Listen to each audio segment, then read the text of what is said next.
E agora então, nós vamos expulsar os soldados. Bom, vamos iniciar a nossa reunião. E antes de nós entrarmos objetivamente na pauta, dar algumas notícias.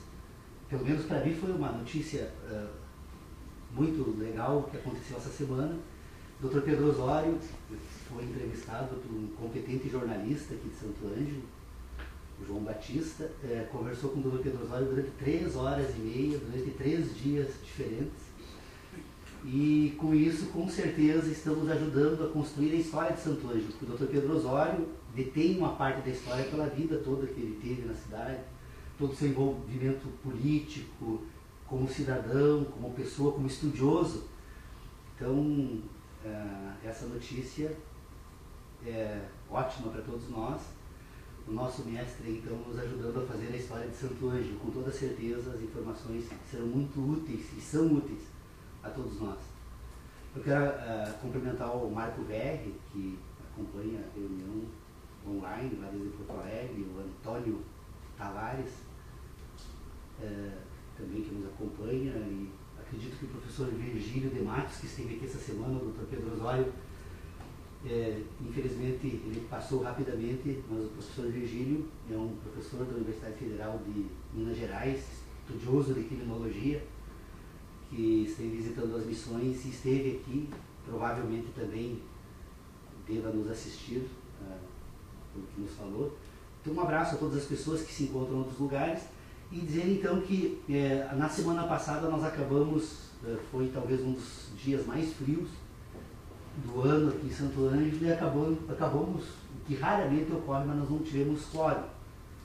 A razão pela qual então não tem o material da aula da semana passada, mas o bom dessa questão é porque como nós entramos numa pauta nova agora nos últimos tempos, pelo menos nós já tratamos em 3 reuniões desse tema, foi bom esse período de 15 dias para refletir um pouco melhor sobre essa questão, porque ela realmente passa agora a se tornar muito interessante, porque estamos então agora enfrentando o terceiro ponto da nossa pauta.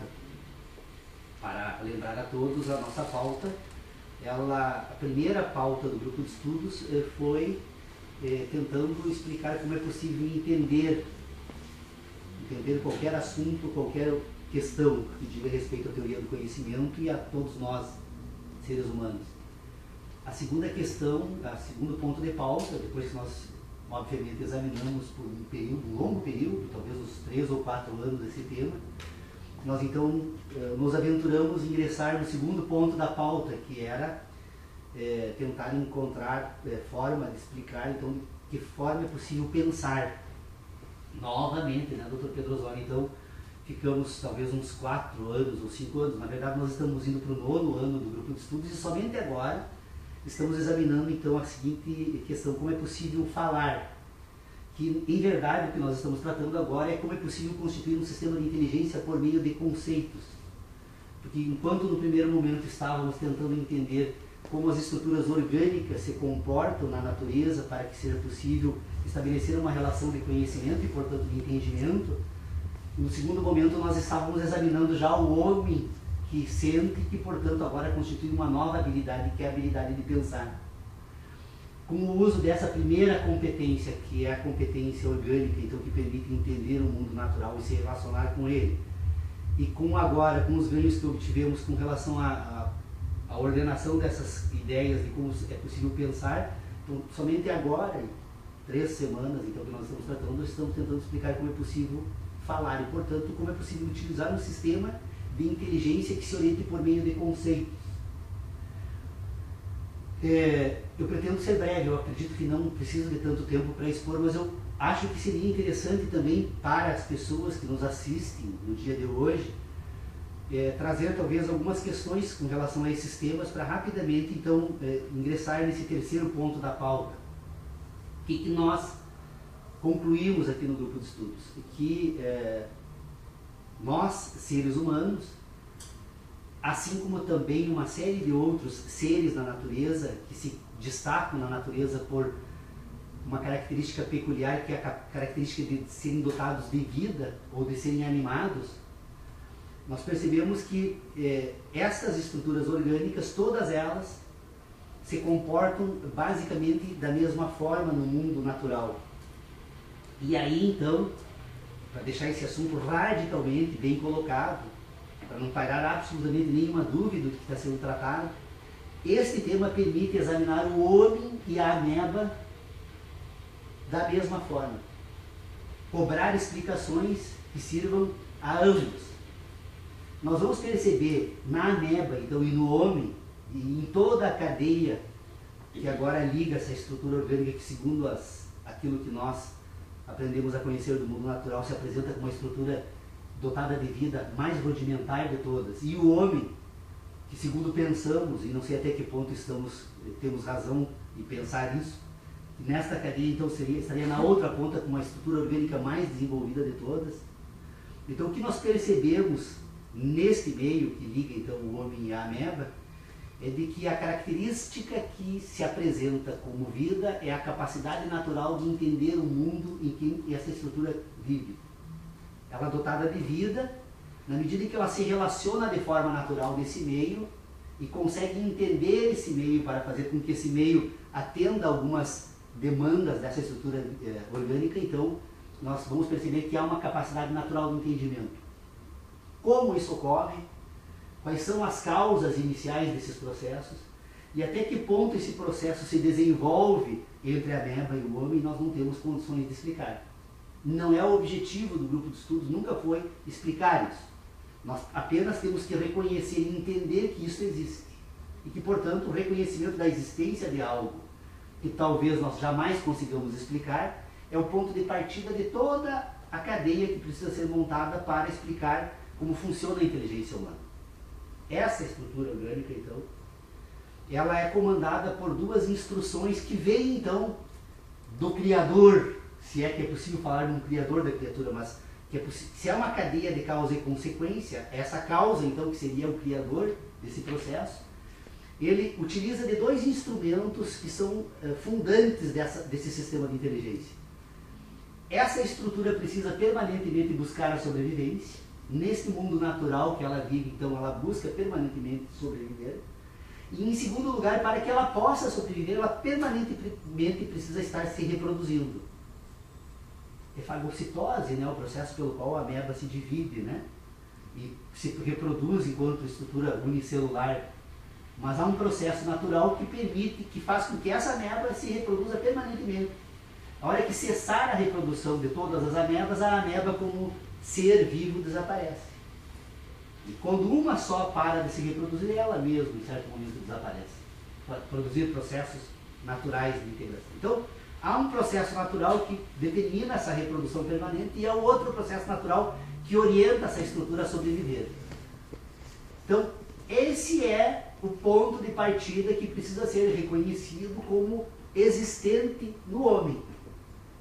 Nós não precisamos dar instrução alguma ao nosso corpo quando nos alimentamos. Ele sabe perfeitamente como tratar o alimento, qual a parcela desse alimento precisa ser descartada e qual a parcela que deve ser aproveitada. Da parcela aproveitada, ele tem condições de separar cada parte desse alimento para encaminhar dentro dessa estrutura que se reproduz permanentemente e busca sobreviver. Ele usa desses mecanismos naturais e que nós temos que reconhecer que antes de qualquer outra questão que diga respeito à inteligência humana, há uma inteligência natural.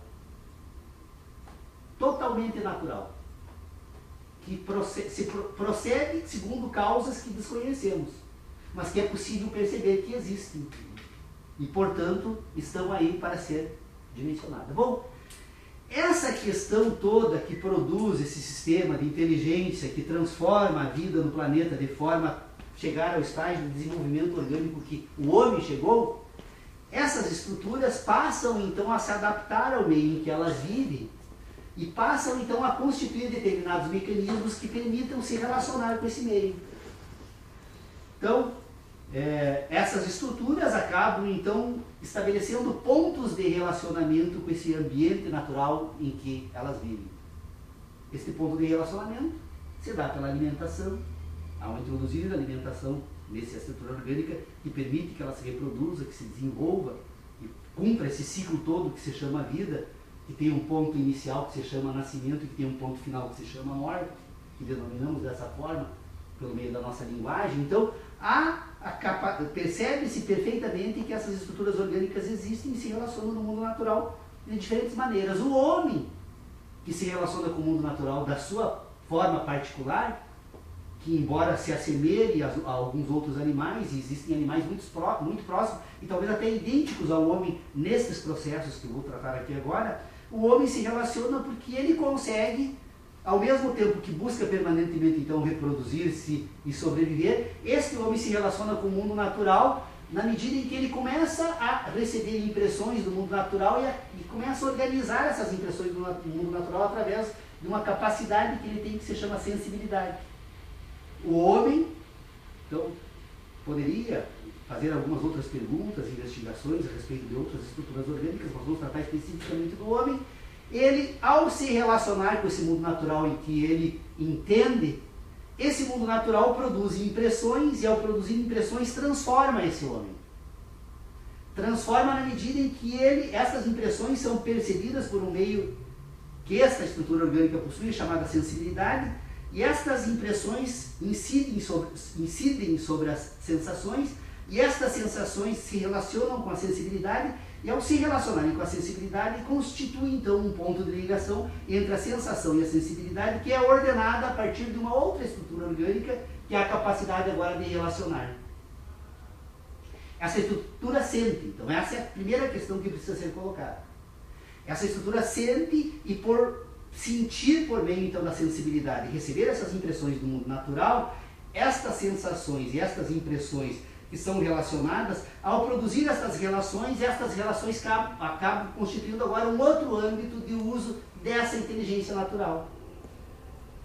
Essa inteligência natural, então, que sente, que tem agora a capacidade analítica de se voltar para estas sensações e produzir, a partir desta capacidade analítica, destas sensações, produzir relações. Ao produzir relações, ela agora desenvolve uma outra capacidade que não tem mais a ver com as sensações, mas as relações que ela produz das sensações que recebe.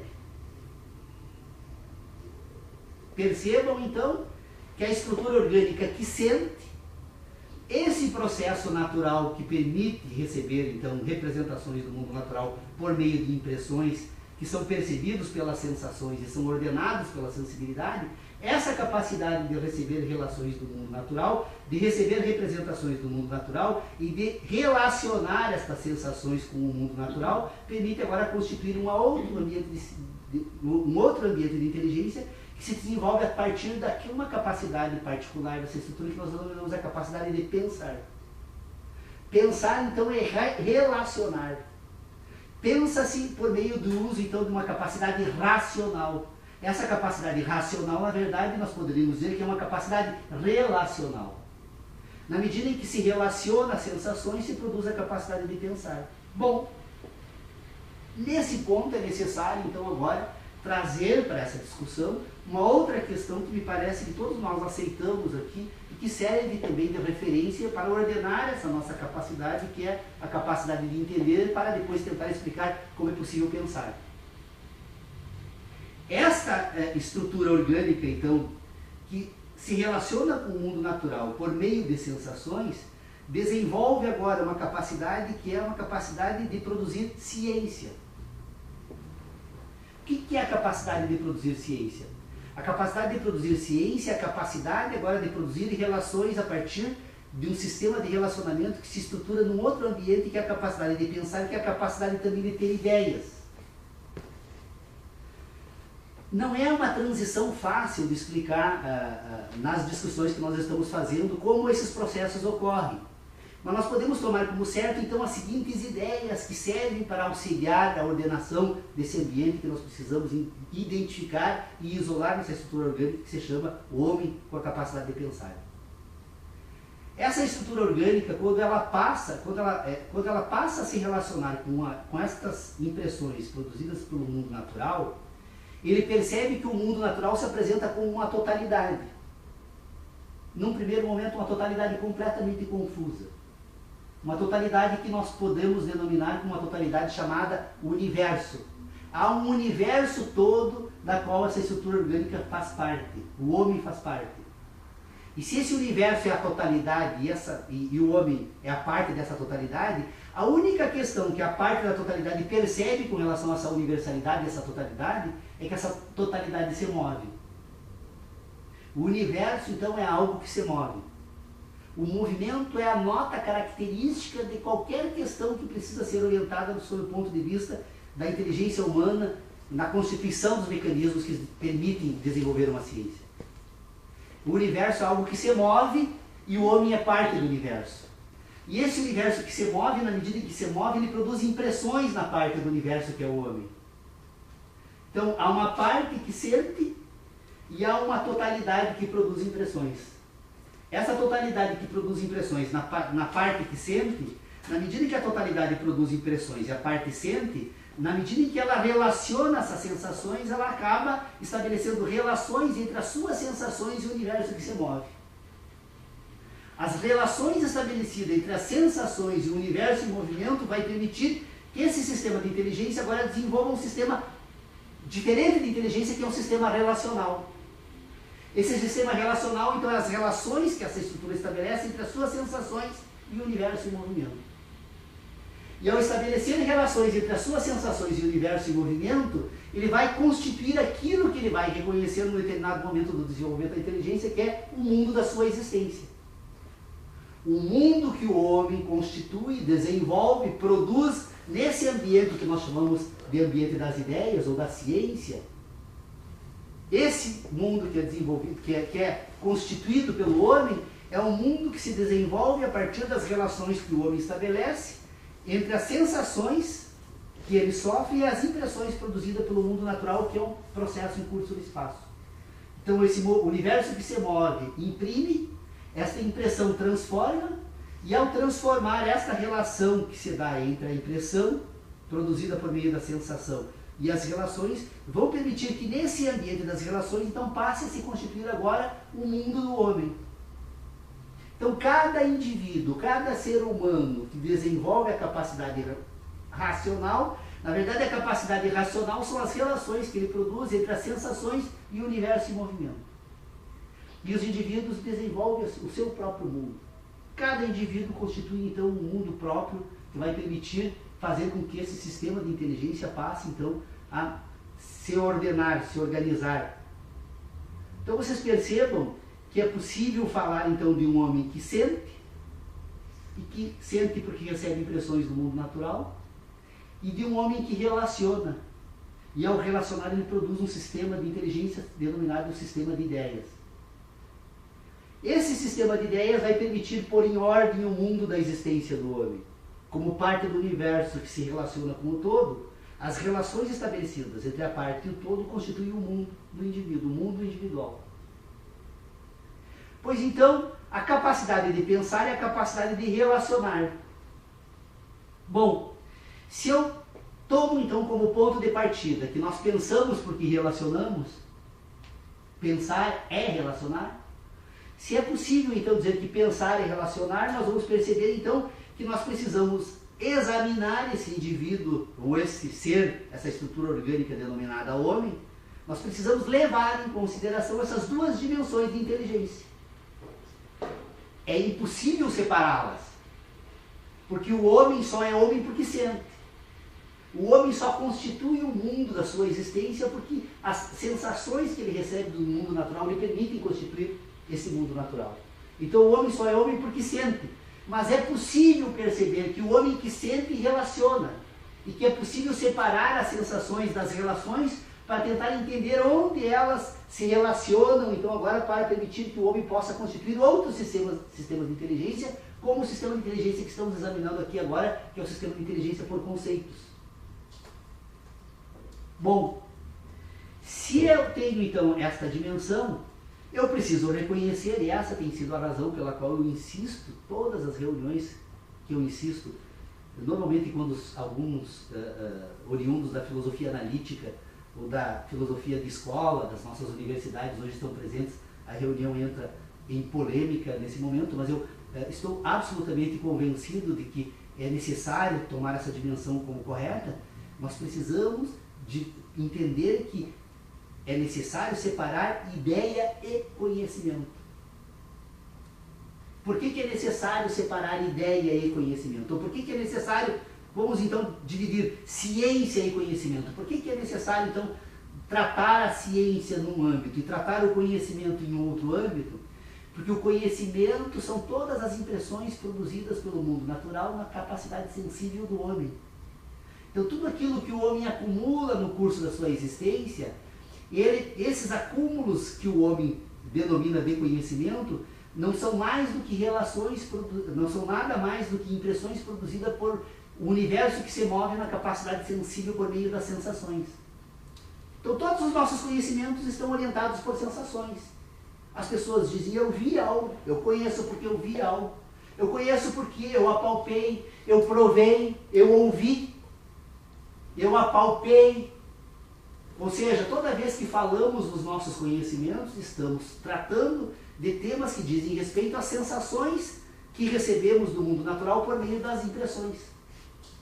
Então, este âmbito da inteligência, denominado conhecimento, ele precisa ser tratado de uma forma distinta, porque essa estrutura orgânica, civilizada, racional, que somos o que somos, porque estamos inclusive utilizando um sistema racional de comunicação para poder tratar desses assuntos aqui entre nós, essa estrutura que é racional, então, ela, na medida em que conhece, ela constitui um âmbito da sua inteligência, que são as suas verdades acumuladas do mundo natural. Então o indivíduo sente, o indivíduo conhece e o indivíduo constitui verdades, que são apenas diferentes exames do mesmo tema. Toda vez que eu for tratar então de qualquer assunto que esteja relacionado com temas que eu depois, ao organizar o sistema de inteligência num momento mais desenvolvido, eu preciso sempre tomar em consideração a seguinte questão. Toda vez que falarmos de sensação, toda vez que falarmos de verdade, e toda vez que falarmos de conhecimento, nós estamos apenas examinando dimensões diferentes do mesmo tema. Em certo sentido, até seria possível tratar exatamente da mesma forma, mas nós ordenamos dessa forma. E toda vez que formos falar de ciência, toda vez que formos falar de ideias, e toda vez que formos, olha o drama que nós temos para resolver aqui, toda vez que formos falar de certezas e de crenças, nós estamos apenas examinando diferentes dimensões do mesmo tema. Certeza e crença, então, são diferentes ordens de um tema absolutamente igual. São dimensões diferentes da capacidade humana de pensar. O homem só crê porque pensa e o homem só tem certezas porque também pensa. Se o homem não pensasse, ele não teria certeza, ele não teria crenças. Eis aí a razão pela qual nós percebemos que os animais, os cães especialmente, ainda não desenvolveram a capacidade de pensar, porque por mais que eles consigam entender e conhecer ao dono, e conhecer ao mundo em que vive, e conhecer ao meio, e portanto praticar uma série de ações e reações a partir do mundo natural, das sensações, ainda não conseguimos fazer os nossos cães terem certezas ou acreditarem em algo. Porque o dia que eles fizessem isso, se tornariam homens. Então a certeza e a crença, a ciência e a capacidade de pensar, de ter ideias, são diferentes dimensões do mesmo tema. Poderia perfeitamente tratar aqui, mas julgo desnecessário, porque é um tema que exigiria praticamente uma reunião toda para pôr em ordem de forma suficiente para poder afastar todas as objeções dos céticos, porque eles adoram tratar de ideias e depois cobrar explicações sobre o mundo natural, como se o mundo natural estivesse obrigado a ter as ideias do homem, né? Então os céticos, na verdade, eles usam de um recurso que poderia ser definido perfeitamente como um truque, porque o cético, quando ele cobra explicações sobre ideias, ele imediatamente diz, deixa o mundo natural fora disso, porque se trouxer o mundo natural, então nós não temos nem condições mais de conversar, né? Mas eles cobram explicações no plano das ideias daquilo que é possível tratar no plano das verdades ou do conhecimento. E ideia e conhecimento, obviamente, tratam de temas diferentes e jamais vai haver concordância entre ambos. O que há e aí sim é possível encontrar, são as relações que uma e a outra utilizam. Porque se pensar em relacionar, quais as relações que eu produzo quando eu trato então de crenças ou quando eu trato de certezas? Naturalmente, né, que agora quando formos tratar da questão da inteligência por conceito, perfeitamente é possível retomar essa questão para tentar dimensionar novamente como isso opera. Mas é possível perceber então que pensar, ter ideias, tratar da ciência, das certezas e das crenças, em verdade tratamos sempre de diferentes abordagens de exatamente o mesmo tema.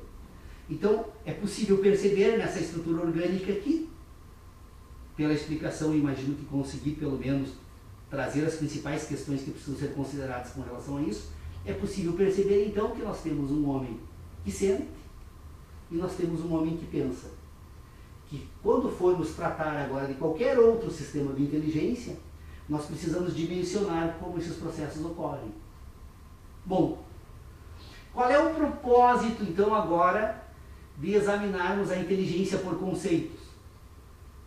Ora, se nós concordamos até aqui de que o homem pensa porque ele relaciona sensações, impressões e o mundo natural em movimento, que são as relações que o homem produz entre diferentes sensações e diferentes impressões do mundo natural que permite então constituir um sistema de ideias, de que forma agora é possível fazer isso desses mecanismos para produzir algo que nós denominamos de linguagem e que permita que esses indivíduos que constituem um mundo próprio, individual, particular, único, possam agora estabelecer pontos de contatos entre esses diferentes mundos, ao ponto de permitir que se desenvolva uma linguagem que possa tratar então desses pontos de contatos entre esses diferentes mundos.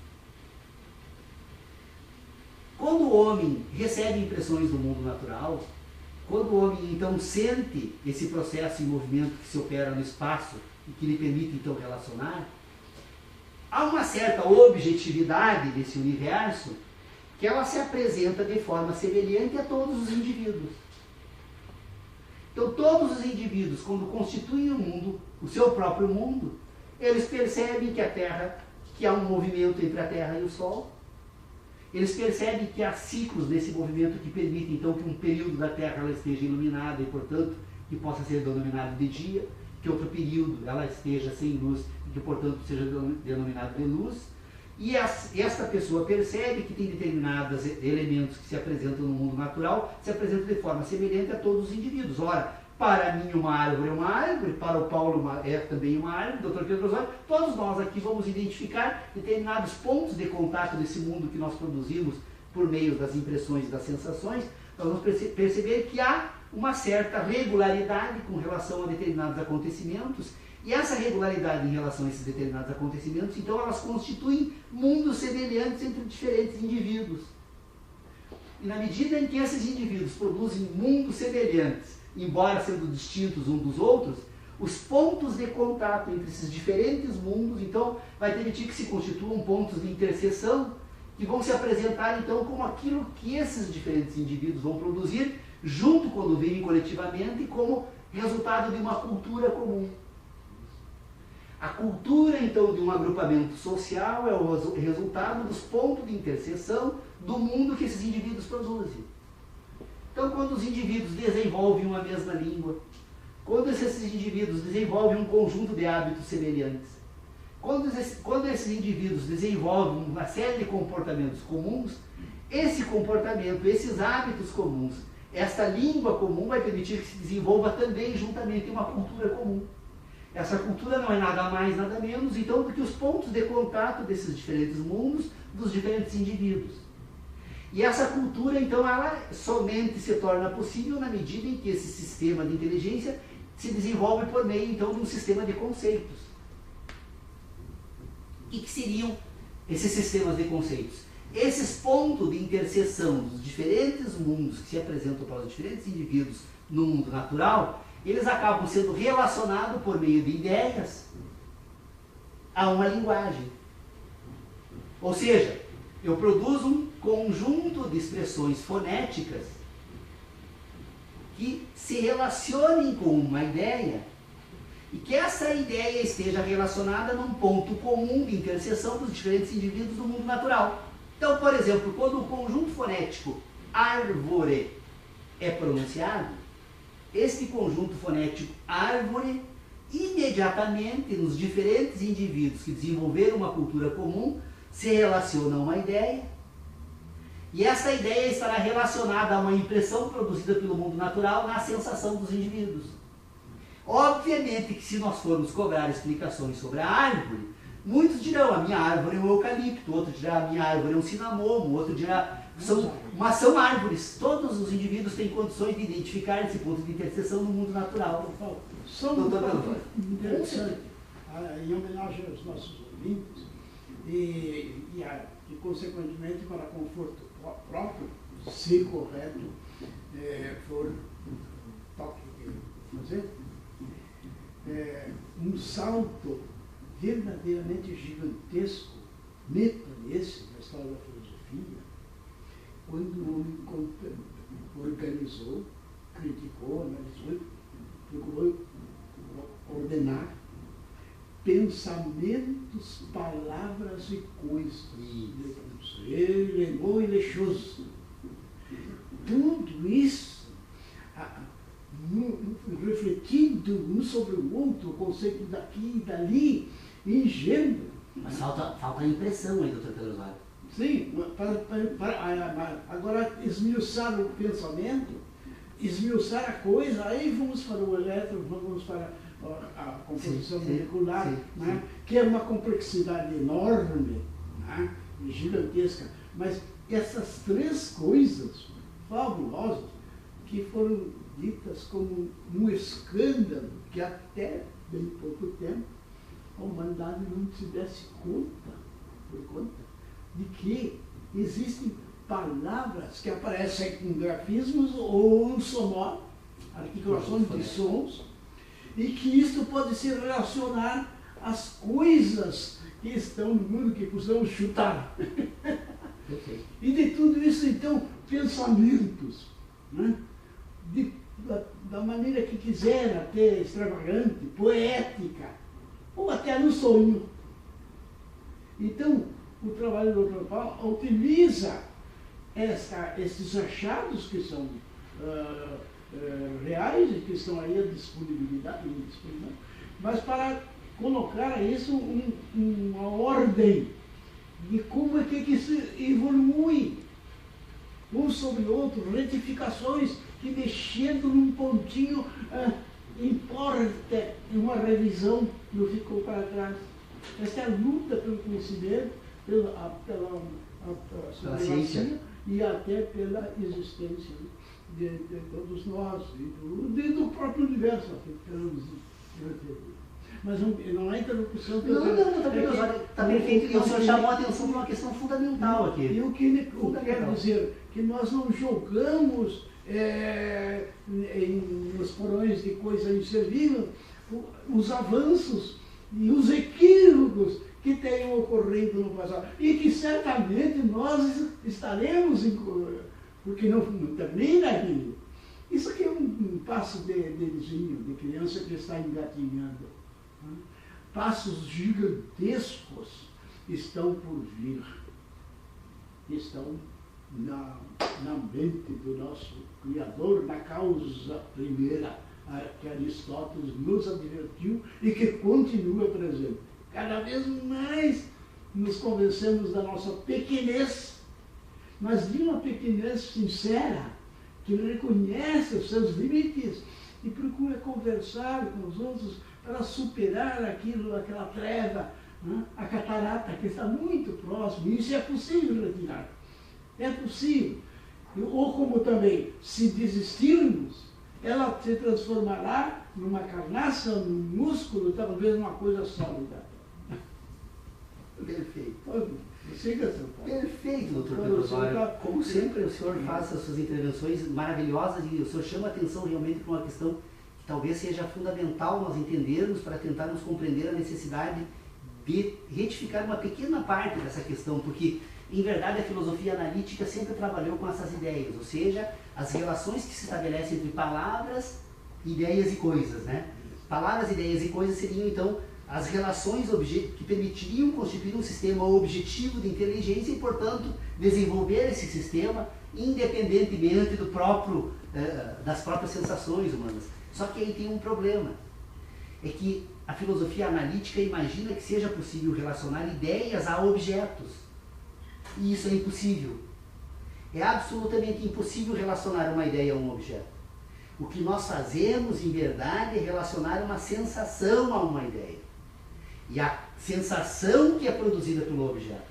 Então, quando o homem pensa sobre algo, ele não pensa sobre o objeto, ele pensa sobre a ideia que o objeto produz a partir das relações que foram produzidas entre a sensação e a sensibilidade. Tanto que nós estamos aqui todos, um frente ao outro nesta sala, se fecharmos os olhos, sob o ponto de vista das nossas sensações, poderíamos dizer que as pessoas desapareceram. E, em verdade, elas continuam aqui. O que nós perdemos apenas foi a sensação da relação que fazemos com as pessoas que estão aqui. Então, vocês percebam a necessidade de retificarmos, e aí, doutor Pedro Osório, talvez seja a grande revolução do grupo de estudos, a proposta nova que realmente nasce aqui do grupo, além de contribuir, eu acredito com certeza, para essa questão de tentar entender esse complexo problema da teoria do conhecimento, mas a contribuição é chamar a atenção para essa questão, que é necessário, toda vez que tratarmos de qualquer tema que diga respeito ao mundo natural, não cobrar explicações do mundo natural, mas cobrar explicações da sensação produzida pelo mundo natural, porque é esse o elemento ordenador desse sistema de conhecimento. Percebam? É como invertermos a lógica do espelho, né? A pessoa passar a vida toda olhando para o espelho e imaginar que o verdadeiro, o indivíduo real, seja aquele que esteja refletido na imagem. O que a filosofia analítica produziu foi isso. E aí nós vamos perceber isso porque, agora examinando então essa relação entre palavras, ideias, sensações e objetos, nós vamos perceber então que a inteligência por conceito ela faz uso desses instrumentos de relacionamento. Vocês percebam então que nós poderíamos falar da possibilidade de um conceito puro. Isso. Nós poderíamos falar da possibilidade de um conceito empírico. E aí penso eu que seria possível falar na possibilidade de um conceito de adjetivação. Por que eu digo da necessidade de nós identificarmos um conceito de adjetivação?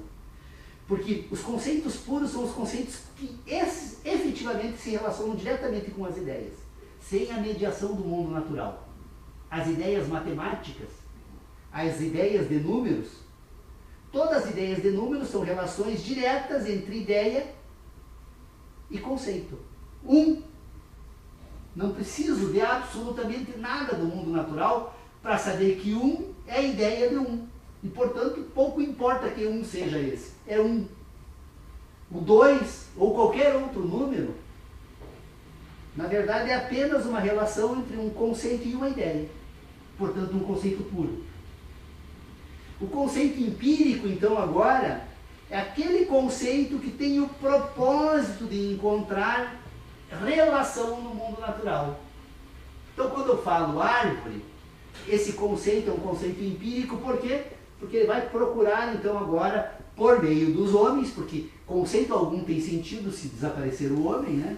Então, o conceito vai buscar uma relação com um objeto que se encontra no mundo natural e que é mediado pela sensação humana. Então, todos nós podemos falar de uma árvore, do conceito árvore, e imediatamente esse conceito vai buscar, neste ponto de interseção dos diferentes mundos, dos diferentes indivíduos, um objeto que se relaciona com uma sensação que se apresenta de forma comum a todos os indivíduos.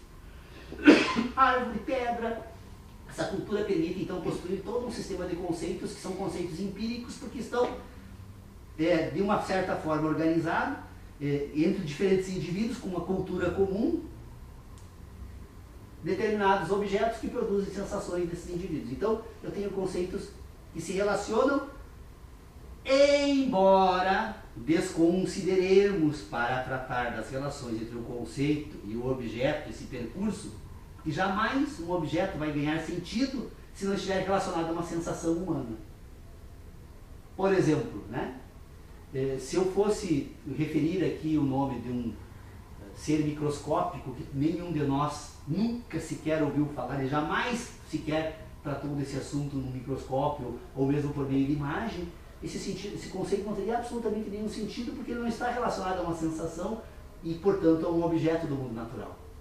Eu precisaria dessa sensação para particularizar o objeto. Mas há, então, um conjunto de conceitos puros, um conjunto de conceitos empíricos, e os conceitos de adjetivação agora são aqueles conceitos que levam em consideração sensações humanas.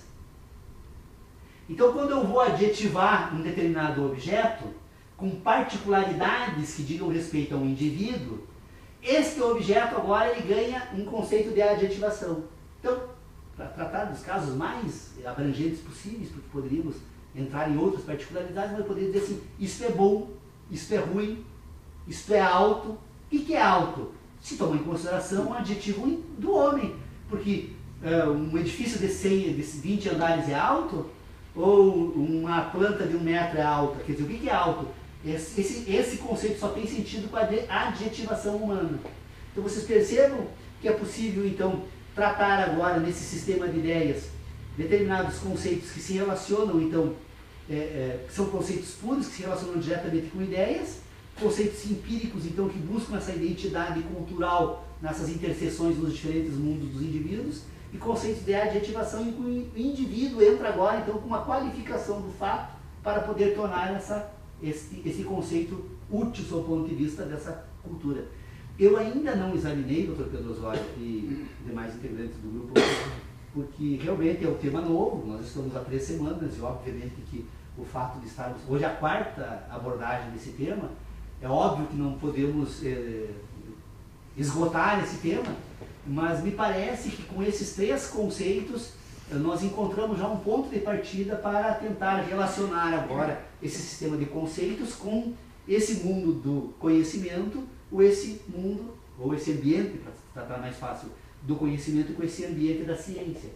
Porque no ambiente da ciência, embora o cientista ou o estudioso do mundo natural fale da ciência rigorosa do mundo natural, esta ciência que nós estabelecemos sobre o mundo natural, na verdade, ela se relaciona com um conjunto de crenças que temos sobre o mundo natural.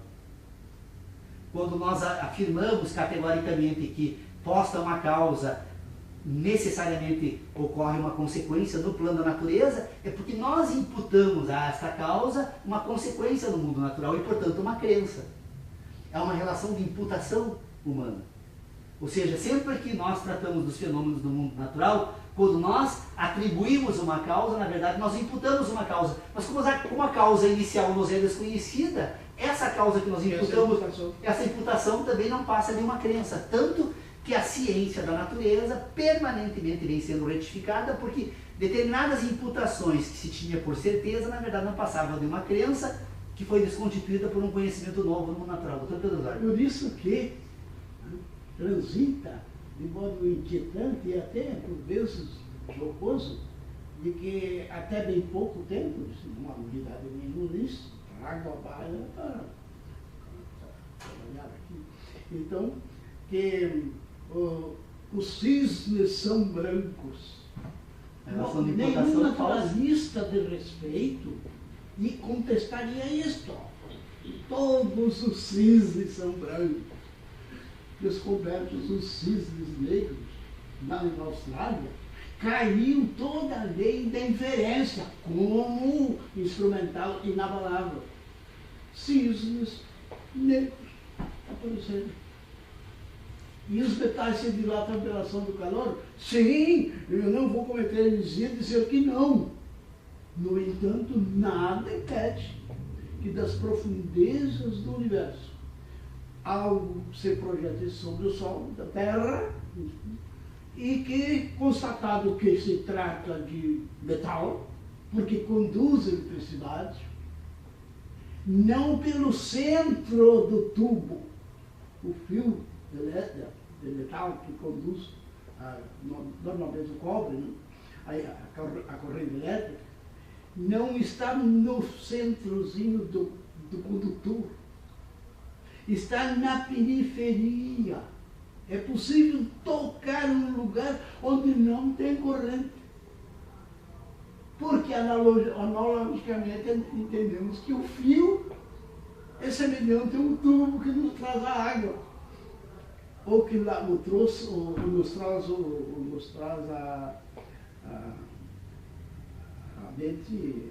a utilidade de um condutor qualquer, não? Um conduto. Mas é só uma contribuição modesta para mostrar aquilo que era inabalável.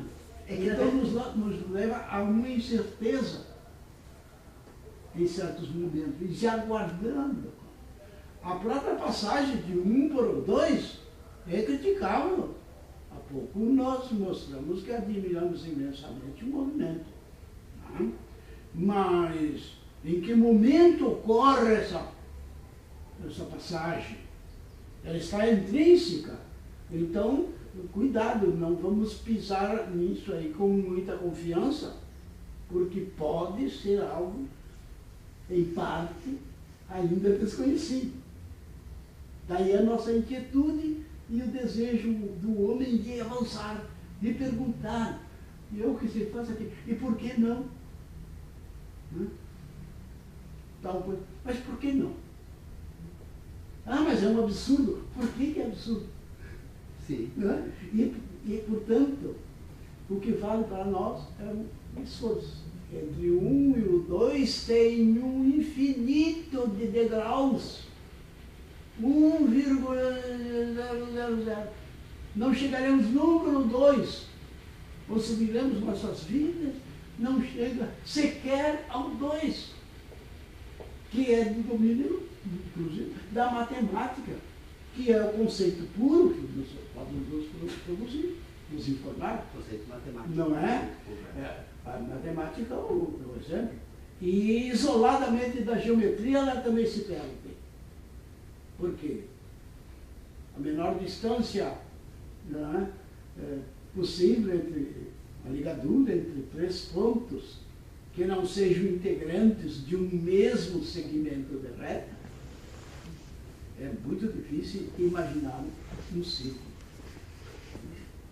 E um lugar específico do qual passe um anel unindo os 3 pontos. É uma luta. Mas até hoje a humanidade, os geômetras, ficam encantados olhando isso, qualquer de nós que pense nisso. Que de 3 pontinhos possa passar uma circunferência. E tão somente essa. Diz, mas e como não tem um outro jeito? Sim, você pode passar para outro tipo de geometria e girar esse círculo que você conseguiu e transformá-lo numa esfera. Agora, dentro dessa esfera, você põe um infinito número de triângulos que o pitagórico lá atrás ficou maravilhado, e com toda a razão, foi uma explosão, me parece, de conhecimento naquela ocasião. Mas agora, então, passando para multiplanos, pode-se chegar até a uma visão pálida, mas a uma visão do infinito. Porque se dentro daquela pequenina esfera é possível colocar toda uma multidão, um infinito número de triângulos notáveis, 3, 4, 5, e não só um. Na geometria plana é um, mas na multiforme. Então, esse desafio é que nos apaixona e que nos leva a nos unir aqui nesse ambiente tão gostoso, Dr. Paulo. Vou mencionar isso. Por que eu venho aqui? Primeiro que eu gosto de vocês. Né? E por que eu gosto de vocês? Porque eu senti que vocês têm algum sentimento fraternal para comigo. Essa reciprocidade que pode ser, certamente, em graus diferentes, mas existente, como fenômeno, com forças atuantes sobre os nossos comportamentos, nos leva a vir aqui nos encontrar. Mas o que é que vai... Não sei. Vamos conversar sobre tudo aquilo, chegar naqueles lugares em que nos contenta em parte, quando pensamos como é que eu posso conseguir estudar, ou pensar, ou trabalhar, adentrar no domínio coletivo das árvores. Eu vou lá na floresta. Mas dentro da floresta eu não enxergo floresta. Eu não vejo a floresta, eu vejo as árvores. Mas e como é que eu posso ver a floresta? Tenho que sair fora.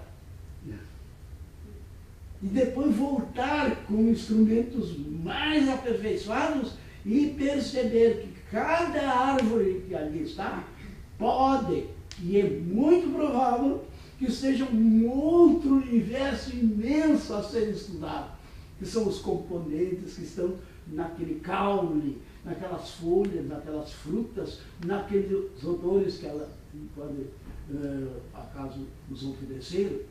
Então, e nós mesmos, de manhã somos algo, ao meio-dia outra coisa, à tarde outra, e a passagem de uma situação para outra é indefinível.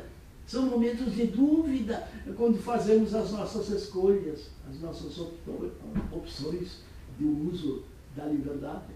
Temos o direito de errar e errar consequentemente. É através de erros que se pode trabalhar atrás a busca do correto, do certo. Se você tem algo como certo, absoluto, inamovível, você chegou ao fim. Agora está começando a entrar nos domínios de Deus, não é? Eu acho melhor parar com essa presunção. Eu me congratulo até quando criasse esse ambiente aqui de encontro. São milhares de títulos, lastimo tanto. Quantas universidades nós temos nessa região? Eu não vejo o mundo acadêmico procurando algo e que talvez encontre aqui. Porque o manancial é uma coisa enorme o que tem aqui de conhecimentos produzidos pelos pensadores ao longo dessa jornada sofrida. Então foi isso que me atraiu.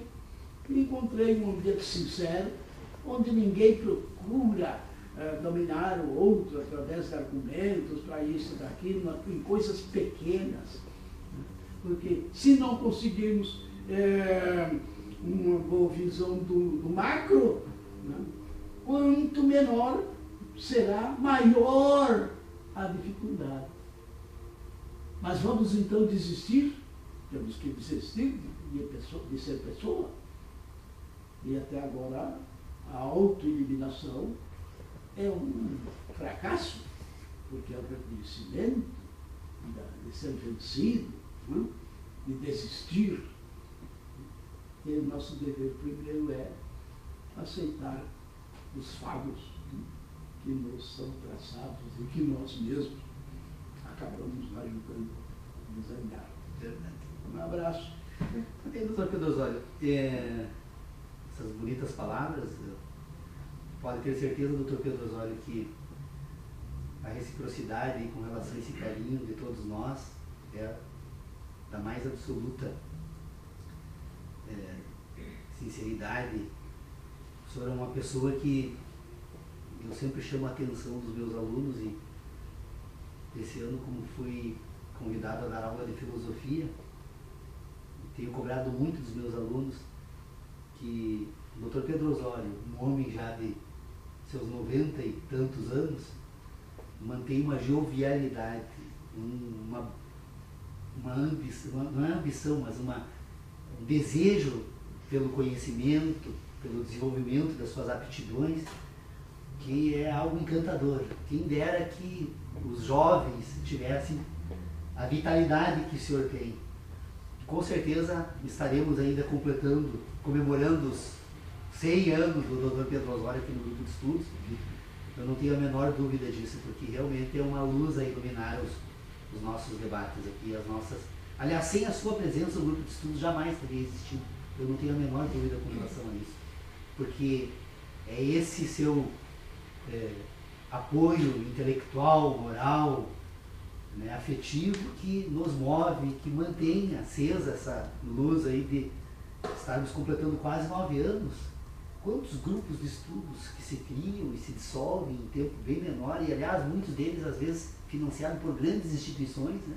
Nós aqui não temos absolutamente nada, a não ser a vontade de nos reunirmos, trocarmos as nossas preocupações e tentarmos encontrar então caminhos juntos, porque esse esforço realmente demanda de um trabalho que não é para ser resolvido em 1 ou 2 dias. E eu não tenho a menor dúvida, doutor Pedro Osório, que em verdade nós estamos vivendo, aliás, nós já passamos um ciclo. E como fazemos parte desses ciclos, fica muito difícil para todos nós percebermos isso. Mas eu não tenho a menor dúvida que as pessoas, há alguns anos, quem sabe sejam ainda necessários para isso, elas vão se dar por conta de que o mundo se transformou de uma forma tal que é necessário que busquemos outras alternativas. E que esses livros que estão aqui todos guardados, talvez não sejam livros para nós, são livros para os que virão no futuro, porque boa parte deles, doutor Pedro Osório, foram comprados em recicladora de papéis. Obviamente que não foi só isso, mas vivemos num mundo em que se tem vendido a ideia de que tudo que é velho deve ser jogado fora, né? E um dia um alemão esteve aqui e disse algo que talvez tenha sido um dos mais importantes ensinamentos das pessoas que passaram, de tantos que passaram por aqui no curso da existência desse esforço de constituição desse acervo literário, especialmente na área do direito, né? Ele diz que os espíritos dos nossos antepassados habitam os livros. E quando destruímos os livros, destruímos o espírito dos nossos antepassados. E realmente, quantas questões na minha atividade profissional como advogado, como professor, quantos espíritos maravilhosos me iluminaram. Não que eu precise ler todos os livros, mas às vezes numa pequena passagem, um parágrafo, né? Como aquela leitura que fiz do David Hume. Eu sempre digo que o David Hume basta a leitura dos 2 primeiros parágrafos da Investigações acerca da Inteligência Humana para ser iluminado e seguir adiante com uma reflexão da maior importância que ele fez. Então, nesses livros, quantas passagens como essa? E quem sabe que os nossos filhos, os nossos netos, bisnetos, sei lá, gerações que vêm pela frente, quem sabe quantos deles voltarão, né, a se iluminar também nesses livros, porque o nosso país precisa. Vivemos uma crise sem precedentes nas nossas instituições. Eu lembro que quando a Faculdade de Direito foi criada aqui em Porto Alegre em 1900, Carlos Thompson Flores, Manuel André da Rocha e tantos outros que se jogaram nesse esforço, eles tinham como propósito desenvolver, criar quadros para o Estado, criar uma elite para o Estado, para a República Brasileira. E na medida que abandonamos esse esforço, nós estamos sacrificando as nossas elites. Hoje, as nossas instituições, tanto o Parlamento quanto o Judiciário, a gente percebe claramente o quanto essa crise tem afetado essas instituições. E que essa crise pode ser superada com os livros, eu tenho certeza disso. E mais uma vez, então, já que estamos encerrando a nossa reunião, obrigado por existir, doutor Pedro Osório, e por ser nosso amigo, e por estar sempre junto conosco aí nessa busca do conhecimento. Sim, eu também. Então, o que nós percebemos neste meio que liga então o homem e a ameba é de que a característica que se apresenta como vida é a capacidade natural de entender o mundo em que essa estrutura vive. Ela é dotada de vida na medida em que ela se relaciona de forma natural nesse meio e consegue entender esse meio para fazer com que esse meio atenda algumas demandas dessa estrutura orgânica. Então, nós vamos perceber que há uma capacidade natural de entendimento. Como isso ocorre, quais são as causas iniciais desses processos e até que ponto esse processo se desenvolve entre a ameba e o homem, nós não temos condições de explicar. Não é o objetivo do grupo de estudos, nunca foi explicar isso. Nós apenas temos que reconhecer e entender que isso existe. E que, portanto, o reconhecimento da existência de algo que talvez nós jamais consigamos explicar é o ponto de partida de toda a cadeia que precisa ser montada para explicar como funciona a inteligência humana. Essa estrutura orgânica, então, ela é comandada por duas instruções que vêm, então, do Criador, se é que é possível falar de um Criador da criatura, mas se é uma cadeia de causa e consequência, essa causa, então, que seria o Criador desse processo, ele utiliza de dois instrumentos que são fundantes desse sistema de inteligência. Essa estrutura precisa permanentemente buscar a sobrevivência. Nesse mundo natural que ela vive, então, ela busca permanentemente sobreviver. E, em segundo lugar, para que ela possa sobreviver, ela permanentemente precisa estar se reproduzindo. É fagocitose, né, o processo pelo qual a ameba se divide, né, e se reproduz enquanto estrutura unicelular. Mas há um processo natural que permite, que faz com que essa ameba se reproduza permanentemente. A hora que cessar a reprodução de todas as amebas, a ameba como ser vivo desaparece.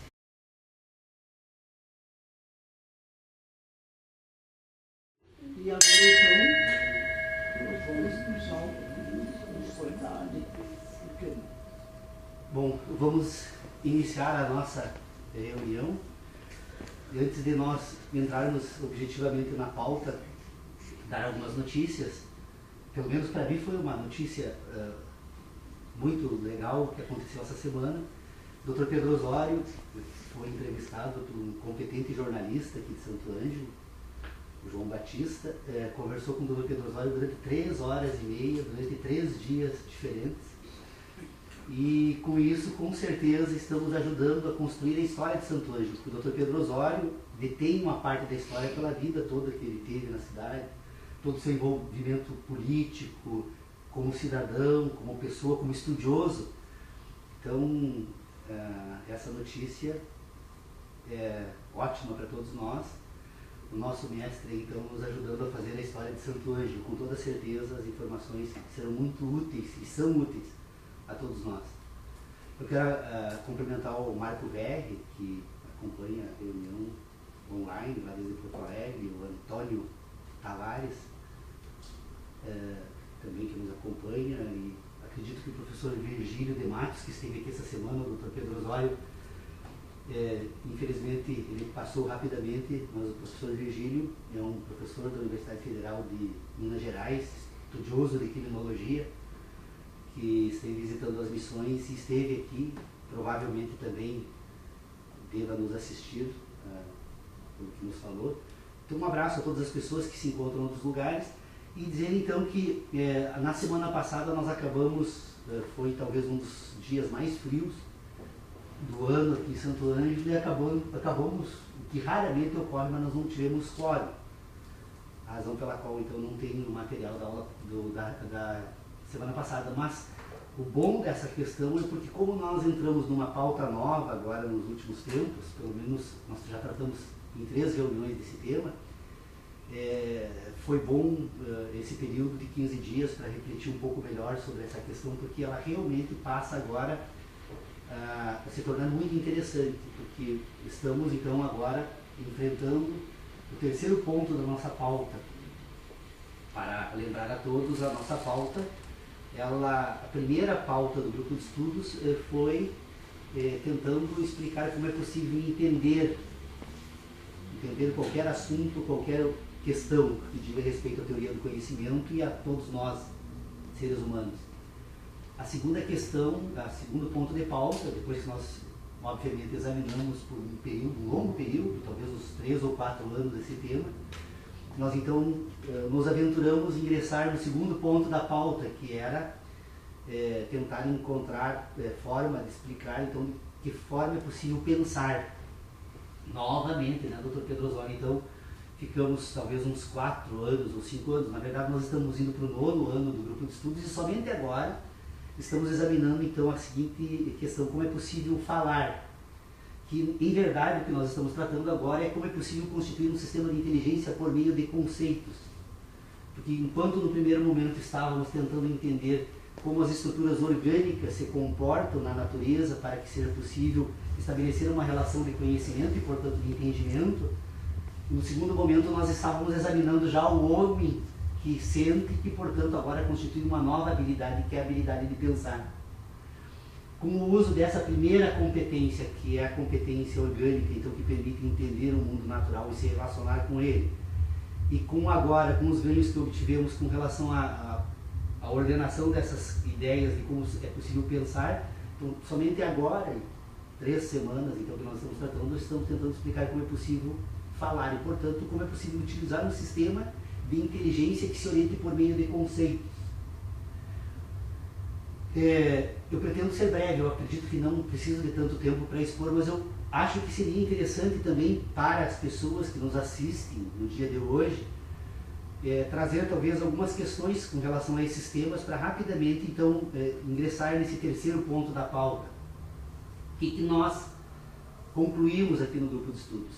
Que nós, seres humanos, assim como também uma série de outros seres na natureza, que se destacam na natureza por uma característica peculiar, que é a característica de serem dotados de vida ou de serem animados, nós percebemos que estas estruturas orgânicas, todas elas, se comportam basicamente da mesma forma no mundo natural.